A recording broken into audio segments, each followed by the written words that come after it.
ശ്രീകൃഷ്ണ ഭഗവാന്റെ നക്ഷത്രമാണ് രോഹിണി നക്ഷത്രം. ഭഗവാന്റെ എല്ലാവിധ അനുഗ്രഹങ്ങളും കിട്ടിയിട്ടുള്ള നക്ഷത്രവുമാണ് രോഹിണി നക്ഷത്രം. ഈ വീഡിയോ കാണുന്ന സ്ത്രീയോ പുരുഷനോ ആയിക്കൊള്ളട്ടെ, രോഹിണി നക്ഷത്രത്തിൽ ജനിച്ചവരാണ് നിങ്ങളെങ്കിൽ ഈ വീഡിയോ തീർച്ചയായും നിങ്ങൾക്ക് ഉപകാരപ്രദമായിരിക്കും. ഇപ്പോൾ നിങ്ങളുടെ ജീവിതത്തിൽ ഏതെങ്കിലും തരത്തിലുള്ള ഭാഗ്യക്കേടുകളോ തടസ്സങ്ങളോ ഒക്കെയാണ് നിങ്ങൾ നേരിടുന്നത് എന്നുണ്ടെങ്കിൽ അതിനെല്ലാമുള്ള പരിഹാരം ഈ വീഡിയോയിലുണ്ട്. വീഡിയോ പൂർണ്ണമായും കാണുക, പറയുന്ന പരിഹാരങ്ങൾ അതുപോലെ ചെയ്യുക. തീർച്ചയായും ജീവിതത്തിൽ മാറ്റങ്ങൾ ഉണ്ടാകും. ഒട്ടും തന്നെ സമയം കളയാതെ രോഹിണി നക്ഷത്രത്തിനെ കുറിച്ചുള്ള കാര്യങ്ങൾ നോക്കാം. വളരെയധികം ആത്മാർത്ഥത, അന്തസ്, കനിവ് തുടങ്ങിയ എല്ലാ സ്വഭാവ ഗുണങ്ങളും അടങ്ങിയ നക്ഷത്രമാണ് രോഹിണി നക്ഷത്രം എന്ന് പറയുന്നത്. എല്ലാവരോടും വളരെയധികം സ്നേഹത്തോടെയും ഉത്സാഹത്തോടെയും സംസാരിക്കുന്നവരും പെരുമാറുന്നവരായിരിക്കും രോഹിണി നക്ഷത്രക്കാരെന്ന് പറയുന്നത്. സ്വന്തമായി ജോലി ചെയ്ത് ആ ജോലിയോട് വളരെയധികം ആത്മാർത്ഥത വെച്ച് പുലർത്താനും ഒക്കെ ശ്രമിക്കുകയും ജോലിയിൽ അതീവ സാമർഥ്യമുള്ളവരുമായിരിക്കും രോഹിണി നക്ഷത്രക്കാരെന്ന് പറയാം. ഇനി മാതാവിനോടോ സഹോദരങ്ങളോടോ ഒക്കെ വളരെയധികം വാത്സല്യവും സ്നേഹവും ഒക്കെയുള്ളവരാണ് ഇക്കൂട്ടരെന്നതിൽ യാതൊരു സംശയവും വേണ്ട. മറ്റുള്ളവർ ഉപദേശിക്കുന്ന എല്ലാ കാര്യങ്ങളും വളരെ സൂക്ഷ്മതയോടെ കേൾക്കുകയും അതിൽ നിന്നും ഉൾക്കൊണ്ട് എന്താണോ ഞാൻ പ്രവർത്തിക്കേണ്ടതെന്ന് മനസ്സിലാക്കി അത് പ്രവർത്തിക്കുകയും ചെയ്യാനുള്ളൊരു വലിയ മനസ്സ് രോഹിണി നക്ഷത്രക്കാർക്കുണ്ട്. പൊതുവെ എല്ലാവർക്കും നമ്മളെ മറ്റുള്ളവർ ഉപദേശിക്കുന്നത് ഇഷ്ടമാവില്ലായിരിക്കും, അല്ലേ? പക്ഷെ രോഹിണി നക്ഷത്രക്കാരെ സംബന്ധിച്ചിടത്തോളം ഇവർ മറ്റുള്ളവരുടെ ഉപദേശങ്ങൾക്ക് വലിയ വില കൊടുക്കുന്നവരാണ്. ഇനി സ്വന്തം സുഖസൗകര്യങ്ങളിൽ ഒരല്പം കൂടുതലായി ശ്രദ്ധിക്കുന്നവരായിരിക്കും ഇവർ. അതായത് കൂടെ നിൽക്കുന്ന മറ്റുള്ളവരെക്കാളും സ്വന്തം സുഖങ്ങളിൽ ശ്രദ്ധ കേന്ദ്രീകരിക്കാൻ ഇവർ ഇടയ്ക്കെങ്കിലും ശ്രമിക്കാറുള്ളതായിട്ട് കാണുന്നുണ്ട്. ഇനി രോഹിണി നക്ഷത്രം എന്ന് പറയുമ്പോൾ നിങ്ങൾക്ക് പ്രതികൂലമായിട്ടുള്ള ചില നക്ഷത്രങ്ങളുണ്ട്.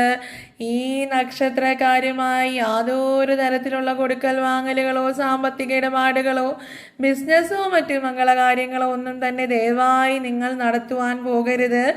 അത് ഒടുവിൽ നിങ്ങൾക്ക് വലിയ ദോഷം വരുത്തി വയ്ക്കും, തീർച്ച. അപ്പോൾ ഏതൊക്കെയാണ് ഈ പ്രതികൂല നക്ഷത്രമെന്ന് നോക്കിക്കഴിഞ്ഞാൽ മൂലം, പൂരാടം, ഉത്രാടത്തിൻ്റെ ആദ്യപാദം എന്നിവയാണ് നിങ്ങൾക്ക് പ്രതികൂലമായിട്ടുള്ള നക്ഷത്രങ്ങൾ.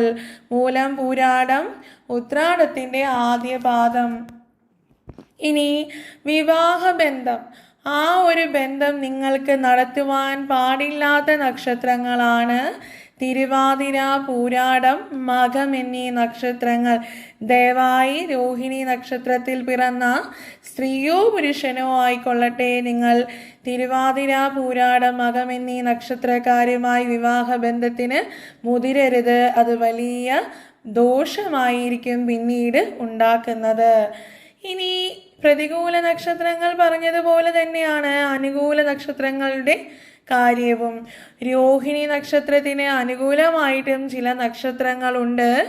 ഈ നക്ഷത്രക്കാരുമായി വിവാഹബന്ധമോ ബിസിനസ്സോ സാമ്പത്തിക ഇടപാടുകളോ മറ്റ് സംരംഭങ്ങളോ എന്തും നിങ്ങൾക്ക് ധൈര്യമായി ചെയ്യാവുന്നതാണ്. ഏതൊക്കെയാണ് ആ നക്ഷത്രങ്ങൾ? രോഹിണി, അത്തം, തിരുവോണം. ഏതാണ്? രോഹിണി, അത്തം, തിരുവോണം എന്നീ നക്ഷത്രങ്ങളാണ് നിങ്ങൾക്ക് അനുകൂലമായിട്ടുള്ള നക്ഷത്രങ്ങൾ എന്ന് പറയുന്നത്. ഇനി രോഹിണി നക്ഷത്രക്കാരെ ഉത്തരേന്ത്യയിലൊക്കെ പറയപ്പെടുന്നത് ബ്രഹ്മർഷി എന്നാണ്. അപ്പോൾ എന്താണ് ഇങ്ങനെ ബ്രഹ്മർഷി എന്ന് പറയുവാനുള്ള കാരണം ഇതാണ്. നിങ്ങളുടെ നക്ഷത്രാധിപൻ എന്ന് പറയുന്നത് സാക്ഷാൽ സൃഷ്ടികർത്താവായിട്ടുള്ള ബ്രഹ്മദേവനാണ്. ബ്രഹ്മദേവനെ അങ്ങനെ നമ്മൾ മനുഷ്യരങ്ങനെ അധികമായിട്ട് വിളിച്ച് പ്രാർത്ഥിക്കുന്നതൊക്കെ കുറവാണ്, അല്ലേ? എന്നാൽ രോഹിണി നക്ഷത്രത്തിന് നക്ഷത്രാധിപൻ ബ്രഹ്മദേവനാകയാൽ നിങ്ങൾ വിളിച്ച് പ്രാർത്ഥിക്കേണ്ടുന്നത്, അല്ലെങ്കിൽ നിങ്ങൾ സദാസമയവും നിങ്ങൾ ഭജിക്കേണ്ടുന്ന ദേവനെന്ന് പറയുന്നത് ബ്രഹ്മദേവനാണ്. അപ്പോൾ ബ്രഹ്മാവിനെ സ്തുതിക്കേണ്ടുന്ന രോഹിണി നക്ഷത്രക്കാരുടെ മന്ത്രം ഏതാണ്? ഒരു പേപ്പറിലും പേന എടുത്ത് എഴുതി വെച്ചുകൊള്ളുക, മറന്നു പോകരുത്. ഓം ബ്രഹ്മണേ നമഃ. ഏതാണ്? ഓം ബ്രഹ്മണേ നമഃ. ഈ മന്ത്രമാണ് നിങ്ങളുടെ മൂലമന്ത്രം എന്ന് പറയുന്നത്. ജീവിതത്തിലെ ഏത് തരം പ്രതിസന്ധി ഘട്ടത്തിലും കഷ്ടതകളിലും തടസ്സങ്ങളും നേരിട്ട് മനസ്സ് വിഷമിച്ചിരിക്കുന്ന സമയത്ത് നിങ്ങൾ എന്താണ് ചെയ്യേണ്ടത്? സാക്ഷാൽ ബ്രഹ്മദേവനെ മനസ്സിൽ വിചാരിക്കുക. മാത്രമല്ല ഭഗവാന്റെ ഈ മൂലമന്ത്രം, നിങ്ങളുടെ നക്ഷത്രാധിപന്റെ മന്ത്രവും ജപിച്ചുകൊള്ളുക. ഇനി ഈ രോഹിണി നക്ഷത്രം ഭഗവാൻ ശ്രീകൃഷ്ണന്റെ നക്ഷത്രമൊക്കെ ആയിട്ടും ഞങ്ങൾക്ക് എന്താണ് ഇത്രയധികം കഷ്ടപ്പാടുകളൊക്കെ അനുഭവിക്കേണ്ടി വരുന്നതെന്ന് ഈ വീഡിയോ കേൾക്കുന്ന ആരെങ്കിലും ഒക്കെ കരുതുന്നുണ്ടാകാം. കാരണം ഇതാണ്, നിങ്ങളുടെ നക്ഷത്രത്തിൽ ചില ദശാവതാരങ്ങളൊക്കെയുണ്ട്. എല്ലാ നക്ഷത്രത്തിനുമുണ്ട്. അതുപോലെ നിങ്ങളുടെ നക്ഷത്രത്തിനുള്ള ദശാവതാരങ്ങൾ ആരൊക്കെയാണ്? രാഹു, കേതു, ശനി. ഇനി എന്തെങ്കിലും വേണമോ? രാഹുവും കേതുവും ശനിയും കൂടെ ഇറങ്ങി പുറപ്പെട്ടിരിക്കുകയാണല്ലേ. രാഹുവിന് ഏതും വേണ്ടെന്നാണ് പറയാറുള്ളതല്ലേ. അപ്പോൾ ആരും ഇത് കേട്ട് പേടിക്കുകയോ വിഷമിക്കുകയോ ഒന്നും വേണ്ട.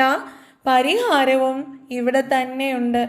ഏത് തരം ദശാപകാര കാലത്തും അതാത് ദേവന്മാരെ വിളിച്ച് പ്രാർത്ഥിക്കുക, പരിഹാരങ്ങൾ ചെയ്താൽ അതെല്ലാം ഒരു പരിധിയിലധികം തന്നെ നമ്മൾക്ക് മാറിക്കിട്ടുന്നതാണ്. പലരും ഇത് ചെയ്യുന്നില്ല എന്ന് മാത്രം.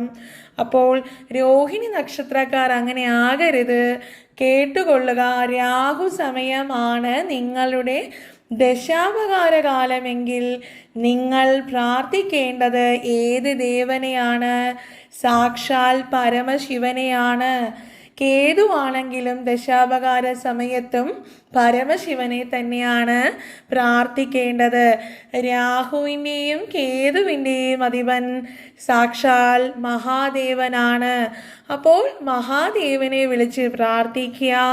ഭഗവാന്റെ ക്ഷേത്രം വീടിൻ്റെ പരിസരത്ത് എവിടെയെങ്കിലും ഉണ്ടെങ്കിൽ അവിടെ പോയി പ്രാർത്ഥിക്കുക. മാത്രമല്ല ജലധാരയ്ക്കും കൂടി കൊടുക്കുക. മുടങ്ങാതെ തന്നെ എല്ലാ ആഴ്ചയിലും ഒരു ദിവസം നിശ്ചയിച്ച് ആ ദിവസം ശിവക്ഷേത്രത്തിൽ ജലധാര കൊടുക്കാൻ മറക്കരുത്. രാഹു കേതു സമയങ്ങളിൽ ശിവഭഗവാനെ മുറുകെ പിടിച്ചോളൂ. ദോഷങ്ങളെല്ലാം ഭഗവാൻ മാറ്റിത്തരും. ഇനി ശനിയുടെ അപഹാരമാണെങ്കിൽ പലർക്കും പേടിയാണ്. അയ്യോ ശനിയാണ്, എനിക്ക് ഞാൻ എന്തൊക്കെ തൊട്ടാലും കഷ്ടതകളായിരിക്കും എന്നൊരു ധാരണയുണ്ട്. അങ്ങനെ ഒന്നും വേണ്ട. ശനിയാണ് ദശാപഹാരനെങ്കിൽ നിങ്ങൾ ആരെയാണ് ഭജിക്കേണ്ടത്? സാക്ഷാൽ ശ്രീധർമ്മശാസ്താവിനെ. വീടിൻ്റെ അടുത്ത് എവിടെയെങ്കിലും അയ്യപ്പ ക്ഷേത്രമുണ്ടെങ്കിൽ ശബരിമല തന്നെ പോകണമെന്നൊന്നുമില്ല. അപ്പോൾ സ്ത്രീകളുടെ കാര്യമാണെങ്കിലോ അല്ലേ. അപ്പോൾ വീടിൻ്റെ അടുത്ത് എവിടെയെങ്കിലും അയ്യപ്പ ക്ഷേത്രമുണ്ടെങ്കിൽ അവിടെ പോകുക. എന്നാണ് ശനിയാഴ്ച ദിവസങ്ങളിൽ ശ്രീധർമ്മശാസ്ത്ര ക്ഷേത്രത്തിൽ പോയി ഭഗവാൻ ഒരു നീരാഞ്ജനം കഴിപ്പിച്ചോളൂ. മുടങ്ങാതെ ശനി ദോഷകാലം കഴിയുന്നത് വരെയും ശനിയാഴ്ച ദിവസങ്ങളിൽ ഭഗവാന് നീരാഞ്ജനം കഴിപ്പിക്കുക. ശനിദോഷം മാറിക്കിട്ടും. ഭഗവാൻ നിങ്ങളെ തുണയ്ക്കും, തീർച്ചയാണ്. അപ്പോൾ ഇത്രയുമാണ് പറയാനുള്ളത്. പിന്നെ ഭഗവാൻ ശ്രീകൃഷ്ണന്റെ നാളായതുകൊണ്ട് എടുത്തു പറയണ്ടല്ലോ, ഭഗവാന്റെ ഒരു കടാക്ഷം കൂടി ഉണ്ടാകും. അപ്പം ഇത്രയുമാണ് നിങ്ങളുടെ ദോഷകാലത്ത് നിങ്ങൾ അനുഷ്ഠിക്കേണ്ടുന്നതായിട്ടുള്ള വഴിപാടുകളും നടത്തേണ്ടുന്ന പ്രാർത്ഥനകളും. ഇത് നടത്തുകയാണെങ്കിലും നക്ഷത്രാധിപനെ കൂടെ എല്ലാ കാലത്തും വിളിച്ചോളൂ. ഇത്രയും നമ്മൾ മനുഷ്യനെ കൊണ്ട് ചെയ്യാൻ പറ്റുന്ന കാര്യമാണല്ലേ. ഇത്രയും നമ്മൾ കൃത്യമായി ചെയ്താൽ ഭഗവാൻ നമ്മളുടെ കൂടെ തുണയായി തന്നെ ഉണ്ടാകും. ഭാഗ്യങ്ങളെല്ലാം വരും, തീർച്ചയാണ്. വളരെ ഭാഗ്യം നിറഞ്ഞ നക്ഷത്രമാണ് രോഹിണി നക്ഷത്രം എന്ന് പറയുന്നത്. ഇനി രോഹിണി നക്ഷത്രക്കാർ ഏതെങ്കിലും ശുഭകാര്യങ്ങൾക്ക് ഇറങ്ങി പുറപ്പെടുകയാണെങ്കിലോ നിങ്ങളുടെ ജീവിതത്തിലെ വളരെ പ്രധാനപ്പെട്ട കാര്യങ്ങളോ തടസ്സപ്പെട്ട് കിടക്കുന്ന കാര്യങ്ങൾക്കോ ഇറങ്ങി പുറപ്പെടുകയാണെങ്കിൽ നിങ്ങൾ ധരിക്കേണ്ടുന്ന നിങ്ങളുടെ ഭാഗ്യ നിറം എന്ന് പറയുന്നത് വെളുപ്പ്, ചന്ദന നിറം എന്നീ നിറങ്ങളാണ്. ഇതിൽ ഏത് നിറം ധരിച്ചു വേണമെങ്കിലും നിങ്ങൾക്ക് മംഗളകാര്യങ്ങൾക്കും ഒക്കെ ഇറങ്ങാം. ഈ നിറം ധരിച്ചിറങ്ങുന്ന കാര്യങ്ങൾ നിങ്ങൾക്ക് ശുഭകരമായിരിക്കും. തീർച്ചയാണത്. അത് മാത്രവുമല്ല, രോഹിണി നക്ഷത്രത്തെക്കുറിച്ച് ഇനി പറയുകയാണെങ്കിൽ മനുഷ്യഗണമാണ് നിങ്ങളെന്ന് പറയുന്നത്. മാത്രമല്ല മൃഗം പാമ്പാണ്, വൃക്ഷം ഞാവലാണ് നിങ്ങളുടെ വൃക്ഷം. അപ്പോൾ ഇത്രയും കാര്യങ്ങളാണ് രോഹിണി നക്ഷത്രത്തെക്കുറിച്ച് പൊതുവായി പറയുവാനുള്ളത്. ഇതിൽ പറഞ്ഞതുപോലെയുള്ള ദശാവതാരകാലത്തെ ദോഷപരിഹാരങ്ങളും ചെയ്ത് നക്ഷത്രാധിപനെയും വിളിച്ച് പ്രാർത്ഥിച്ചാൽ വിജയം ഉറപ്പാണ്. ഭാഗ്യം നിങ്ങളെ തുണയ്ക്കും. ഭഗവാൻ നിങ്ങളുടെ കൂടെ ഉണ്ടാകട്ടെ. എല്ലാവർക്കും ഈശ്വരാനുഗ്രഹം ഉണ്ടാവട്ടെ. നന്ദി, നമസ്കാരം.